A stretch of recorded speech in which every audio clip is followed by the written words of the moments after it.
High viewers, welcome to RTV. నేను మీ సురేష్.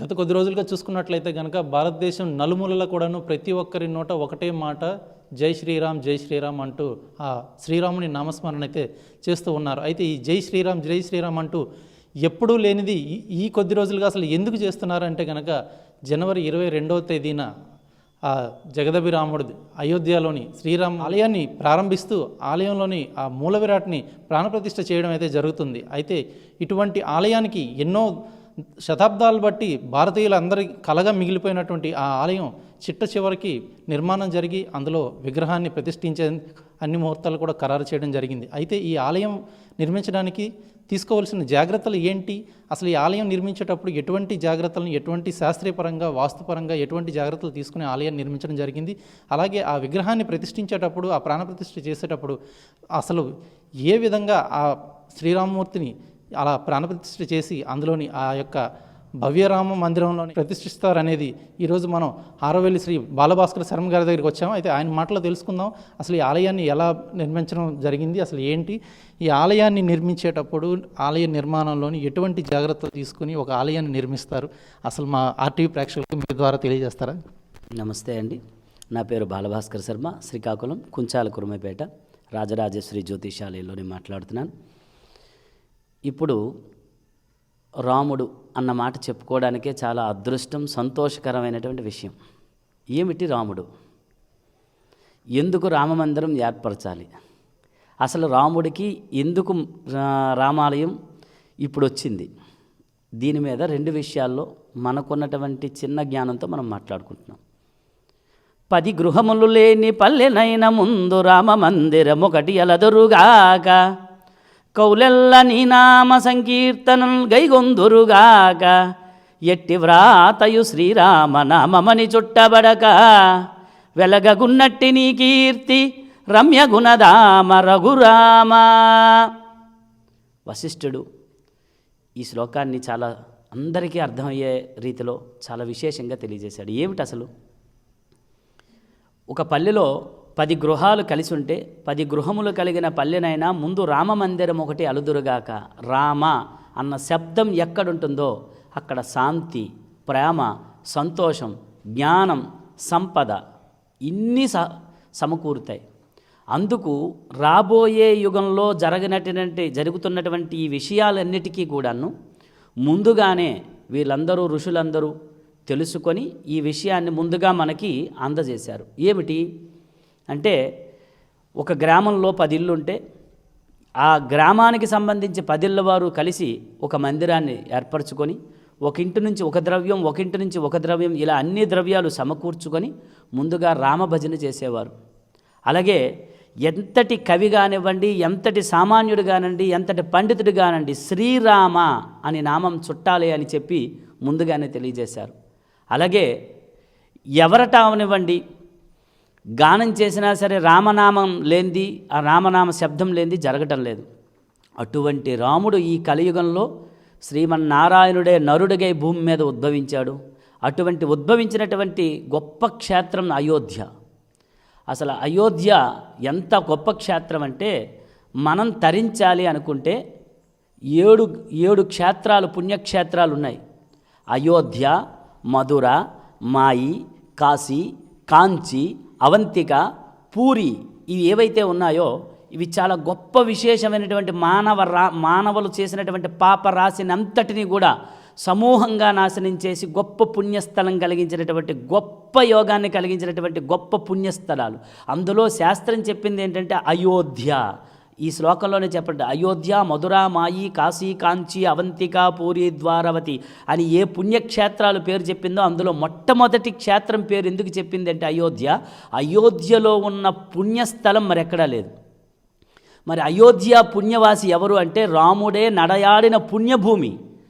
ఆ రాముడు నడిచినటువంటి గొప్ప పుణ్యస్థలం. అటువంటి స్థలంలో రాముడికి ఆలయం లేదు అనేది చిన్న విచారధారకమైనటువంటి విషయం. అయినప్పటికీ నిజంగా ఈ శతాబ్దంలో ఈ యొక్క కాలం 2024 జనవరి 22 అనేది మనం సహజంగా ఉత్తరాయణం రాగానే మనం అందరం కలిపి పండగ చేసుకుంటాం, మకర సంక్రాంతి అని.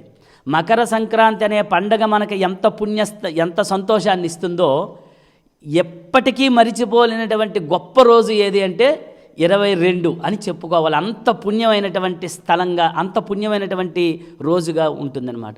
మరి జనవరి 22వ తారీఖున రాముడు బాలరాముడుగా విగ్రహాన్ని ప్రతిష్ఠ చేస్తున్నప్పుడు, ప్రతిష్ఠ ఏమిటిది? ప్రాణ ప్రతిష్ఠ. మరి నరుడే, నారాయణుడే నరుడిగా వచ్చాడు. ఆయనకి ఒక స్థలంలో విగ్రహ రూపంలో ఆయనకి స్థానం కలిగించి ఉంచుతున్నారు. మరి అలా ఉంచేదానికి వైదిక శాస్త్రం ఏం చెప్పింది, వైష్ణవ శాస్త్రం ఏం చెప్పింది అంటే, ముందుగా ఆ స్థలాన్ని, పుణ్యస్థలంగా ఉన్న పుణ్యభూమిని గోవుమయంతో శుద్ధి చేయించి ఉంచారు మొట్టమొదటిగా.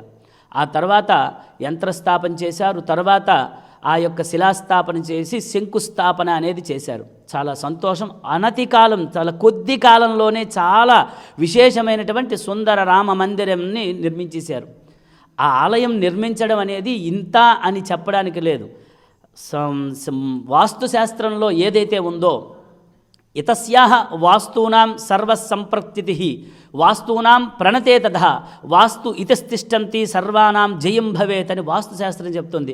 వాస్తుశాస్త్ర ప్రకారంగా ఎక్కడైతే ఆలయం నిర్మాణం చేస్తారో అది గొప్ప సంవత్సరాల కాలం విరాజిల్లుతూ ఉంటుంది. వాస్తుకి అంత శక్తి ఉంది. అటువంటిది వాస్తు అంటే ఇంకేమిది కాదు, గాలి, విశేషంగా సూర్యరశ్మి, విశేషంగా ఏకకాలంలో ఆలయ గర్భంలోకి రావడం వాస్తు. ఇది దేవాలయ వాస్తులో చాలా విశేషాలు ఉన్నాయి. అటువంటిది ఇప్పటికీ దాన్ని ఉద్దేశించి ఆ శిల్పులు, ఆ స్థపతులు ఎవరైతే ఉన్నారో వాళ్ళు ఏం చెప్పారంటే, సూర్యకిరణం పడగానే రాముడు యొక్క బాలరాముడు పాదాల దగ్గరకు వచ్చేటట్టుగా నిర్మాణం చేశామంటే ఆ నిర్మాణ శైలి ఎలా ఉంది అనేది మనం తెలుసుకోవాలి. అంత విశేషంగా ఆ యొక్క ఆలయాన్ని నిర్మితం చేశారు.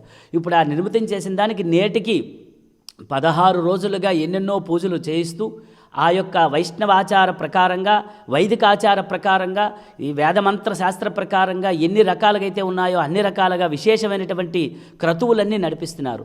నేటికి పాంచరాత్ర ఆగమ ప్రకారంగా మొదటి నుంచి ప్రారంభం చేసి రేపటికి 22వ తారీఖున విశేషమైనటువంటి పుణ్యస్థలంలో ఆ యొక్క రాముడికి యంత్రస్థాపన చేస్తారు. ఆ యంత్రం మీద సంపూర్ణమైనటువంటి పవిత్రమైనటువంటి నవరత్నాన్ని స్థాపన చేసి, రత్నన్యాసం, గర్తున్యాసం, మహన్యాసం, భూన్యాసాలన్నీ న్యాసములన్నీ చేసి యంత్రాన్ని ప్రతిష్టాపన చేసి, ఆ యంత్ర ముహూర్త సమయానికి ఆ యంత్రం మీద విగ్రహం పెడితే ఆ విగ్రహానికి విశేషమైనటువంటి శక్తి వచ్చి, మనం దర్శించినంత మాత్రం చేత, మనలో ఆ రాముడి విగ్రహాన్ని చూసినంత మాత్రం చేత మనం చేసుకున్నటువంటి పాపములన్నీ పోయి గొప్ప విశేషవంతమైనటువంటి ఆరోగ్యములు కలుగుతాయి. అంతేకాకుండా రామ దర్శనం ఎంత పుణ్యం అంటే, ఇటువంటి ఎన్నో తరాలు చూడండి, నేటికి చాలా తరాలైంది. రాముడు దర్శనం ఎక్కడెక్కడో జరుగుతుంది.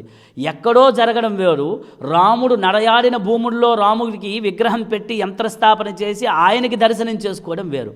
ఆయన సొంత రాజ్యంలో, ఆయన స్వక్షేత్రంలో, స్వస్థలంలో రేపు 22వ తారీఖు అంగరంగ వైభవంగా, అత్యంత విశేషంగా, కనుల పండుగగా, ఎన్నో జన్మల పుణ్యం చేసిన ఫలితంలాగా రేపు 22వ తారీఖున ముహూర్త సమయానికి యంత్రస్థాపన చేస్తే, రాముడిని దర్శిస్తే, ఇక నుంచి మన భూమి, ఈ భూప్రాంతమంతా, భూమండలమంతా అద్భుతమైనటువంటి దైవశక్తితో విరాజిల్లుతుంది అని చెప్పి చాలా సంతోషిస్తున్నాం. ఇంత అద్భుతమైనటువంటి శక్తి మనకి పొందినందుకు చాలా చాలా చాలా అదృష్టం. రాముడు గురించి ఏం మాట్లాడగలం? మనకి తెలిసిందేంటి? ఏమీ తెలియదు. రాముడు గురించి చెప్పాలంటేనే ఎంతో అదృష్టం. రామ అంటే చాలు. నారాయణ మంత్రంలో రా తీశారు, శివపంచాక్షరి మంత్రంలో మా తీశారు. ఈ రెండింటినీ సంయోగం చేస్తే రామ అయింది. ఎక్కడ రామనామ శబ్దం జరుగుతుందో అక్కడ సమస్తమైనటువంటి పాపరాశి తొలగిపోతుంది, సుఖం కలుగుతుంది, సంతోషం కలుగుతుంది. వైదికంగానే కాకుండా ఆరోగ్యపరంగా ఎవరైతే రామ రామ రామ రామ అన్న శబ్దాన్ని స్మరణ జపపూర్వకంగా చేస్తారో వారికి ఉచ్ఛ్వాస నిశ్వాసల వల్ల ఆరోగ్యం అనే భాగ్యం కలుగుతుంది అని మొన్న కొత్తగానే ఒక విశేషమైనటువంటి డాక్టర్ గారు, వైద్య విద్వాన్ తెలియజేశారు. రామనామ శబ్దానికి అంత విశేషమైనటువంటి శక్తులు కలిగి ఉన్నాయి.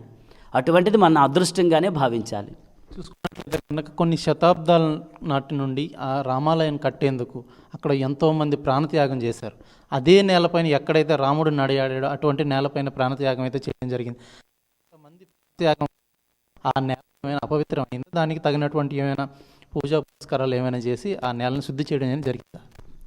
మంచి ప్రశ్న. ఎంతటి వారికైనా యుద్ధం అనేది తప్పలేదు. మరి రాముడు లాంటి వాడితోనే, రాముడు ఇంతటి వాడితోనే రావణాసుడితో యుద్ధం జరిగింది. ఎలాంటి అశక్తులు సంభవించినప్పటికీ కూడా భగవత్పాద స్పర్శ అనేది ఎక్కడైతే జరుగుతుందో ఇవన్నీ కూడా తృణప్రాయంగానే కొట్టుకుపోతాయి. అది అశుద్ధ స్థలం అనుకోవడానికైతే లేదు. ఎందుకోసమంటే ఎంతోమంది ప్రాణత్యాగం చేశారు, కాదని అనలేదు. కానీ రాముడు పాదం పెట్టిన చోటు కాబట్టి విశేషమైనటువంటి పుణ్యస్థలం. మనకి కోట్ల రూపాయల్లో 1 రూపాయి పోయింది, 1,00,000 రూపాయలు మన దగ్గర ఉంది, 1 రూపాయి విష్క్రమించింది, పోయింది. అంత మాత్రం చేత అది పెద్ద ఇబ్బంది అవ్వదు. అదే మనకి 1,00,000 రూపాయలు పోయి 1 రూపాయి మిగిలితే ఎంత ఇబ్బందో పుణ్యరాశి కూడా కొలతలో ఇలాగే ఉంటుంది. కోట్ల రూపాయలు అనే, కోట్ల సంపద అనే పుణ్య సంపద దగ్గర ఎవరో వారి ప్రాణత్యాగం వల్ల జరిగినటువంటి యుద్ధ నష్టంలో కలిగినటువంటి పాపరాశి ఏది కూడా మనకు వర్తించదు. వర్తించడానికి కూడా అవకాశం లేదనే ఆగమశాస్త్రం కూడా చెప్తుంది. అలాగే ఈ కలియుగంలో దేవాలయం నిర్మించడం, వాపి కూప తటాకంచ దేవాలయ విద్యాలయ నిర్మాణం పూర్వ జన్మ సుకృత యోగం అని చెప్పి ఆగమశాస్త్రం చెప్తుంది. నుయ్యిలు దవ్వించడం, నీరుని పంచడం, నదిని దవ్వడం, పాఠశాల నిర్మించడం, అలాగే విశేషమైనటువంటి వైద్యశాల నిర్మించడం, దేవాలయం నిర్మించడం, ఇది ఎన్నో జన్మల సుకృతం ఉంటే కానీ జరగదు. అలాంటిది మన ఈ తరంలో ఆలయం కట్టడం వేరు, రాముడికి ఆలయం కట్టడం వేరు. మరి మొదట్లోనే మనం చెప్పుకున్నాం, 10 గృహములు లేని పల్లెనైనా ముందు రామమందిరం ఒకటి అలదురుగా. కానీ ప్రతి గ్రామంలోనే ఇప్పుడు రామమందిరం ఉంది, రామాలయం ఉంది, కాదని అనలేదు. కానీ రాముడు నడయాడిన చోట్ల రాముడికి తాలూకా ఆలయం కడుతున్నారంటే, కట్టి ప్రతిష్ఠ చేస్తున్నారంటే ఎంతో ఎంతో ఇప్పుడు జరుగుతున్నటువంటి ఈ యొక్క కాలం చాలా అద్భుతమైన కాలం, చాలా దైవశక్తి జ్ఞానశక్తి కలిగినటువంటి కాలం. మామూలుగా చూసుకున్నట్లయితే కనుక ఒక గృహ నిర్మాణం చేసేటప్పుడు కానీ ఎవరికైనా చిన్న చిన్న దెబ్బలు తగలటం కానీ, కొన్ని సందర్భాల్లో కొందరు ప్రాణ నష్టం జరగడం కానీ జరుగుతుంది. కానీ ఇంత పెద్ద ఆలయాన్ని నిర్మించేటప్పుడు ఎక్కడ కూడా ఒక్క ఇసువంత కూడా ఎటువంటి నష్టం జరగకుండా జరగడం వెనక మహత్యం ఏమైనా ఉందంటారా? ఉందండి. చూడండి, సహజంగా ఏ చిన్న పని చేసినా, మన కోసమని ఏ పనులు చేసుకున్నా చిన్న చిన్న ఒత్తిళ్ళ వల్ల, లేక మానసిక శారీరక ఒత్తిళ్ళ వల్ల, లేకపోతే కాల ప్రకృతి అనుకూలించకపోవడం వల్ల చిన్న చిన్న ఇబ్బందులు కలుగుతాయి. కలగవని అనుకోవడానికి లేదు. కానీ మరి భగవత్ శక్తి ఉన్నది అని అనిపించుకోవడానికి ఇది మనకి నిదర్శనదాయకం. కారణం ఏంటంటే, రామ మందిరం శంకుస్థాపన చేసిన దగ్గర నుంచి నేటి వరకు ఎన్నో యంత్రాలు, ఎన్నో కర్మాగారాలు, ఎన్నో విశేషమైనటువంటి వ్యక్తులు యంత్రశక్తులతో అక్కడ చాలా శ్రమించి ఆ యొక్క అసలు ఇనుమును వాడకుండా అంటే చూడండి ఎంత మన అదృష్టం అంటే, మన వాళ్ళు చేసే మన శిల్పశాస్త్రం ఎంత శక్తివంతమైందంటే, ఇనుమును వాడకుండా అత్యంత పవిత్రమైనటువంటి లోతులోకి ఎంతైతే కొలతలు కావాలో అంత కొలతలతో చేసేటప్పుడు కొంచెం ఇబ్బందులు రావాలి. కానీ రాకుండానే ఇప్పటి వరకు విజయ పతాకం ఎగరవేయించింది, రాముడు వేయించాడు. మరి అంతటి విజయ పతాకం ఎగరవేశారంటే అక్కడ ఏ రోజైతే మనం శంకుస్థాపన చేశామో అప్పుడే రాముడు వచ్చాడు. రాముడు వచ్చాడు కాబట్టే రాముడు మన దగ్గరుండి మనకి వెనుక నుంచి నడిపిస్తున్నాడు. రాముడు నడిపిస్తున్నాడు కాబట్టి ఏ ఇబ్బంది లేకుండా అసలు కొన్ని వందల సంవత్సరాల నుంచి దీని మీద అనేక రకమైనటువంటి ఈర్ష్యద్వేషాలు కలిగినటువంటి ప్రాంతంగా మనకి విరాజిల్లింది. ఎంతో కష్టమైపోయింది. అటువంటిది ఎటువంటి సమస్య కానీ, ఎటువంటి ఉద్రేకాలకు కానీ, ఎటువంటి బాధలు కానీ, ఎటువంటి కష్టాలు కానీ లేకుండా, ఎవరికి శారీరక శ్రమ కానీ, ఎవరికి శారీరక నష్టం కానీ, ఎవరికైనా అక్కడ ఒక ప్రమాదం కానీ లేకుండా ఇన్ని యంత్రాలు పెట్టి చేసినప్పటికీ చాలా వైభవంగా, చాలా సంతోషంగా, చాలా సుందరంగా, సౌందర్యంగా, చాలా విశేషంగా చేసి రేపు ప్రతిష్ఠ చేసి విజయ పతాకం ఎగరేస్తున్నారంటే నిజంగా రాముడు అక్కడ ఉండి నడిపించాడు కాబట్టే మన జన్మ ధన్యమైంది అని చెప్పుకుంటున్నాం. రేపు భారతీయులందరికీ కూడాను జనవరి 22 అంటే అది ఎంతో పుణ్యమైన తారీఖుగా నిలిచిపోనుంది. అయితే అటువంటి రోజున ప్రతి ఒక్కరు కూడాను అయోధ్య వెళ్ళి ఆ శ్రీరామచంద్రుని దర్శించుకోలేని వారు ఇంటి వద్దే ఉండి ఎటువంటి పూజలు కానీ, ఎటువంటి నామస్మరణ చేసుకుంటే వారికి ఆ పుణ్యం దక్కుతుంది. మంచి విషయాన్ని ప్రశ్నించారు. ఇప్పుడు ఏంటి అంటే, అందరూ అయోధ్య రాముణ్ణి రేపే దర్శనం చేసుకోలేకపోవచ్చు. కానీ అందరికీ మనోనేత్ర దర్శనం అనేది రాముడు కలిగిస్తాడు. ఎలా అంటే, రాముడు ఎలా ఉంటాడు, రాముడు రూపం ఏమిటనేది మన ఆంధ్ర ప్రజలకి, మన ప్రజలకే కాదు, మన దేశమే కాదు, యావత్ ఒక్క భారతదేశమే కాకుండా భూమండలంలో ఉన్న అన్ని దేశాల్లో చాలా దేశాల వాళ్ళకి రాముడు శక్తి గురించి తెలుసు. అందుకు ప్రపంచవ్యాప్తంగా అందరూ చేరాలంటే చేరడం సమస్య కూడా అవుతుంది, కష్టం అవుతుంది. అంత మాత్రం చేత రామ దర్శనం లేదు అనుకోకూడదు. రాముడు దర్శనం కోసం, రామశక్తి కోసం గొప్ప అవకాశం ఇచ్చారు. ఏమిటి అంటే అక్కడ ఉన్నటువంటి ట్రస్ట్ వారు ఏం చేశారంటే ముందుగా రామ పూజలు ప్రారంభించి రామామృత అక్షతల్ని, చాలా విశేషమైనటువంటి అక్షతల్ని అందరికీ ప్రతి గ్రామానికి పంపించారు. ప్రతి గ్రామం వాళ్ళు కూడాను, అక్కడ ఉన్నటువంటి గ్రామాల్లో ఉన్నవారు అందరూ కూడా ఆ రామాక్షతల్ని అందరికీ పంచడం జరిగింది. ఆ రామాక్షతలు రేపు ఉదయం చక్కగా తలస్నానం చేసి మంచి బట్టలు కట్టుకొని ఒక తమలపాకు మీద ఓ ప్లేట్లోనో రామాక్షతలు అక్కడ పెట్టి రాముడి ముందు పెట్టి ఒక 2 దీపాలు, మీకు కలిగినన్ని దీపాలు వెలిగించి జై శ్రీరామ్, రామ రామ రామ రామ 1 10 100 1000 1,00,000 అన్న ఆలోచన లేకుండా ఎవరికి ఎంత శక్తి కలిగితే అంత రామనామ శబ్దాన్ని జపించి ఆఖరిలో అక్షతలు ఎంత అదృష్టమయ్యా నీ యొక్క స్పర్శ కలిగింది, దర్శనం కలిగిందని చెప్పి కళ్ళు మూసుకుంటే మనోనేత్రంతో అయోధ్య రాముడు అందరికీ కనిపిస్తాడు. మనోనేత్రంతో కనిపిస్తాడు. వెంటనే అక్షతలు శిరస్సు మీద ధరించి ఇంట్లో ఉన్న పెద్దలకి నమస్కరించి, పెద్దవాళ్ళైతే పిల్లలకి దీవించి ఈరోజు గొప్ప పవిత్రమైనటువంటి గొప్ప విశేషమైనటువంటి పుణ్య దివసం అని అందరికీ తెలియజేసి గొప్పగా ఆ రాముణ్ణి ఒక్కసారి నామనామ శబ్దాన్ని అందరూ స్మరణ చేస్తే ఈ యొక్క భూమండలంలో, ఈ భారతదేశంలో ఎంతమంది మానవులైతే ఉన్నారో అంతమంది రామనామ శబ్దం కోటాను కోట్ల కోట్ల కోట్ల శబ్ద ఫలితంగా అందరూ ఆరోగ్యవంతో, రయవంతో, బలవంతో, గుణవంతో, బహుకీర్తివంతులు అవుతారని ఆగమశాస్త్రం చెప్తోంది. అందుకు రామనామ శబ్దాన్ని జపించండి, తరించండి, తపించండి, తపన పొందండి, రాముణ్ణి స్మరించండి, రామానుగ్రహాన్ని పొందండి. జై శ్రీరామ్. చూశారు కదా, అసలు అయోధ్య వెళ్ళి ఆ శ్రీరామచంద్రమూర్తిని దర్శించుకోలేని వారు ఎవరైతే ఉన్నారో వారందరూ కూడా వారి స్వగృహాల వద్దనే అక్షంతలు ఏవైతే ఉన్నాయో ఆ అయోధ్య నుంచి వచ్చినటువంటి అక్షింతలు ప్రతి ఒక్కరికి కూడా ఇంటికి చేరవేయడం అయితే జరిగింది. ఆ ఇంటికి చేరవేసినటువంటి అక్షింతల్ని ఆ శ్రీరామచంద్రమూర్తి పటం దగ్గర పెట్టుకొని మీకు కలిగినన్ని జ్యోతులు వెలిగించి ఆ పూజించుకొని ఆ రామనామ స్మరణ చేసుకున్నట్లయితే కనుక మనోనేత్రంతో మీరు ఆ శ్రీరామచంద్రమూర్తి దర్శనాన్ని అయితే ఖచ్చితంగా పొందుతారని అయితే చెప్పడం జరుగుతుంది. వీడియో జర్నలిస్ట్ రామకృష్ణతో సురేష్, RTV, శ్రీకాకుళం. మరిన్ని వీడియోస్ కోసం ఛానల్ ని సబ్స్క్రైబ్ చేయండి. లేటెస్ట్ అప్డేట్స్ కోసం వాట్సాప్ ఛానల్ ని ఫాలో చేయండి. అండ్ లింక్ డిస్క్రిప్షన్ లో ఉంది.